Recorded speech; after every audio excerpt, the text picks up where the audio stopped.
Hello guys, this is देव। आज हम बात करेंगे बायोट सावर्ट लॉ की। बायोट सावर्ट लॉ में ये होता है कि एक करंट कैरिंग वायर है, तो उसमें एलिमेंट लेंथ dl कितनी मैग्नेटिक फील्ड प्रोड्यूस करेगा at distance r at point p।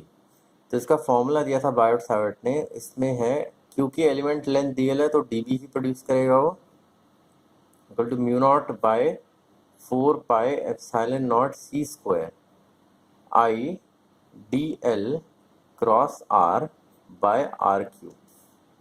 इसका प्रॉपर फॉर्मूला ये है। तो अगर हम देखें डीएल और आर के बीच, क्योंकि देखो जो करंट की डायरेक्शन है वही डीएल की डायरेक्शन होगी, तो डीएल की भी यही डायरेक्शन होगी। तो डीएल और आर के बीच मान लो थीटा एंगल है, तो हमारे पास क्या आया, म्यू नॉट आई, और ये एक्सप्रेशन जो है epsilon naught C square, sorry mu naught बाद में आएगा, हाँ, I by 4 pi epsilon naught C square this. तो epsilon naught 1 upon epsilon naught C square ये होता है म्यू नॉट। ओके, सो ये होगा mu naught by 4 pi I D L R sine theta by R cube. तो ये cancel हो गया तो आर स्क्वायर। ओके, तो ये है प्रॉपर फॉर्मूला। तो प्रॉपर फॉर्मूला क्या है डीबी का? डीबी का प्रॉपर फॉर्मूला है mu naught I by 4 pi sine theta D L by R square. Okay, ये इसका प्रॉपर फॉर्मूला है बायोट सावर्ट लॉ का for calculating magnetic field. Alright, so अब एक इन्फिनिटी लॉन्ग लेंथ वायर है, इसमें करंट आई इस तरीके से जा रहा है। हमें निकालना है magnetic field of this wire at a distance R at point P. तो हम कैसे करेंगे? देखिए, फॉर एग्जांपल अगर हम एक एलिमेंट लेंथ लेते हैं एट अ डिस्टेंस एल, और ये एलिमेंट ये है, this element is eight a distance L और उसका लेंथ डी एल है। ओके, तो हमने कहा था जो डायरेक्शन आई की है वही डी एल होगा, तो डी एल इस डायरेक्शन में होगा। ऑलराइट, तो डी एल और आर के बीच हम, ये डी एल है और ये है आर। ओके, ये आर कांस्टेंट है, लेकिन अगर एलिमेंट हम कहीं भी चूज करें उस एलिमेंट से पॉइंट पी की डायरेक्शन का जो वेक्टर होगा वो आर होगा। ऑलराइट, तो अब हम देखते हैं ये एंगल हम मान लेते हैं थीटा। ओके, तो बायोट सावर्ट क्या कहता है, D B equal to mu naught by 4 pi I D L sine theta by R square, मैंने अभी बताया था। तो ये थीटा है, हमें साइन थीटा निकालना है। अब देखो, ट्राइंगल ओ पी और ये मान लो ए पॉइंट है, ये राइट ट्राइंगल है, तो इसका मतलब हम देख सकते हैं R square equal to R square plus L square, ये हम लिख सकते हैं। तो अगर हम देखें साइन थीटा, साइन थीटा कैसे निकालेंगे? ये थीटा और ये पूरा लॉन्ग लाइन है, तो ये कितना हुआ? ये हुआ पाई माइनस थीटा, राइट। तो sine theta equal to sine pi minus theta हम कह सकते हैं। ओके, तो हम इसको लिख सकते हैं mu naught I by 4 pi D L sine pi minus theta by R square. तो इस ट्राइंगल में साइन ऑफ दिस एंगल क्या होगा? Sine of this angle, right, तो दिस अपॉन दिस, राइट। तो ये होगा mu naught I by 4 pi D L and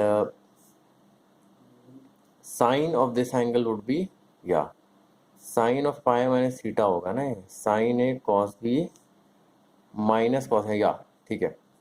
तो ये होगा R divided by under root, right, under root sine theta हम देख रहे हैं बस, तो ये होगा R square plus L square, right, into जो नीचे का डिनोमिनेटर आर स्क्वायर था, तो ये होगा R square plus L square again. Okay, तो अब हम फिर से इसको निकालते हैं, mu naught I by 4 pi R यहाँ ले लेते हैं D L divided by R square plus L square की पावर 3/2। ठीक है, ये हमारा एक्सप्रेशन आया। अब हम इससे फर्दर सॉल्व करेंगे। ऑलराइट, सो हमारे पास ये एक्सप्रेशन आया है। अब हम देखते हैं इसे कैसे सॉल्व करेंगे। हम क्या करेंगे, L equal to R tan theta मान लेते हैं। ठीक है, जैसे नॉर्मल इंटीग्रेशन सॉल्व करते हैं, डी एल कितना हुआ, R secant square theta D theta. तो अब हम देखेंगे डी बी क्या हुआ, mu naught I R by 4 pi R secant square theta D theta, okay, divided by R cube secant cube theta. तो यहाँ से इन दोनों से ये 3 कट के सिर्फ आर रह जाएगा, और secant square theta, secant cube theta, एक सीकेंड थीटा रह जाएगा नीचे, तो mu naught I by 4 pi R. Okay, ऊपर ले जाओ इसको, कॉस थीटा डी थीटा होगा, इसको इंटीग्रेट करेंगे और डीवी को इंटीग्रेट करेंगे। नॉर्मल इंटीग्रेशन में cos theta D theta positive sine theta होगा, क्योंकि differential of sine is positive cos. तो mu naught I by 4 pi R, this would be positive sine theta and this would be we.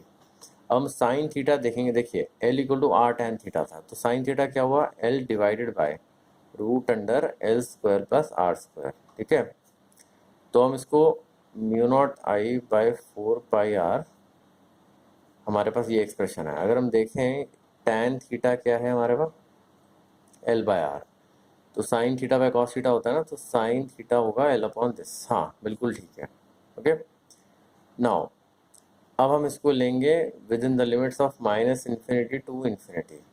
ठीक है, so अब अगर हम देखें when L reaches infinity, this expression L upon root under L square plus R square will be what, तो ये limit का concept है, तो यहाँ पे आ जाएगा 1 प्लस आर बाय एल का स्क्वायर, दिस वुड बी 1।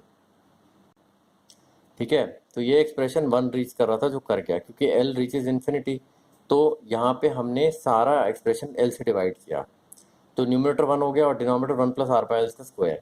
तो अगर हम देखें आर बाय एल का, तो एल इज रीचिंग इन्फिनिटी, तो यहाँ पे 0 हो जाएगा, तो 1 आ गया। ओके, तो हम देखते ही है b equal to mu naught I by 4 pi R into 1 minus, ठीक है माइनस, अभी देखिए l अगर माइनस इन्फिनिटी रीच कर रहा है तो ये एक्सप्रेशन 1 नहीं होगा, अब -1 हो जाएगा।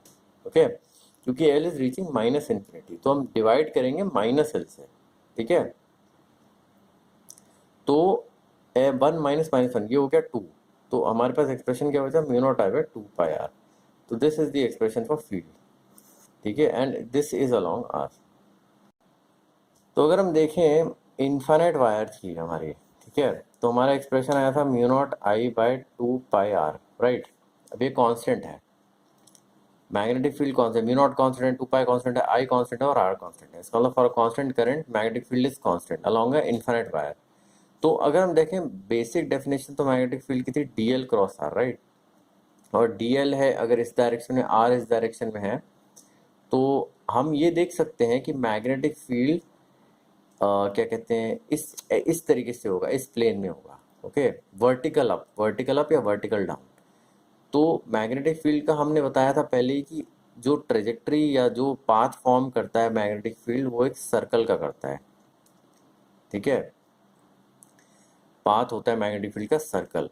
तो ये अगर करंट है आई और मैग्नेटिक फील्ड एक बना चुका है सर्कल, ठीक है, तो अब हम एक मैग्नेटिक फील्ड को एक वेक्टर की तरह ट्रीट करते हैं।